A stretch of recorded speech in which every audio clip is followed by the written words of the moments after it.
Hey guys, in this video I'm going to show you where to find Ripley's Aquarium promo code. If you find this video helpful, please drop a like and subscribe to my channel. In saying that, let's just jump straight into the video.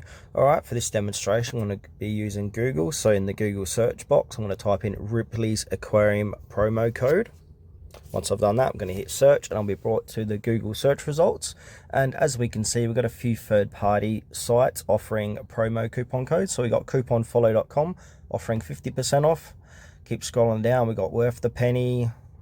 Keep going down, we've got Join Honey, etc. So we can check out any one of those top third-party sites.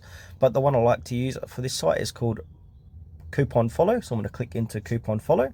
And once we're inside Coupon Follow, you can see all the different type of coupon code, promo code. So we got 40% off pre-sale, 25% off, $10 off, etc., etc. And these coupon promo codes do change daily, weekly, or monthly, so be sure to check them out at later dates. And another thing to note, they do expire as well. So if one code has expired, just move on to the next one.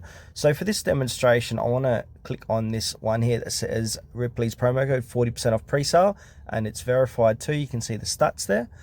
And now from here, what I want to do is copy that code and paste that at the checkout section of Ripley's to enjoy 40% off pre-sale orders. Or alternatively, you can just simply click redeem at Ripley's and that'll automatically take that 40% off for you.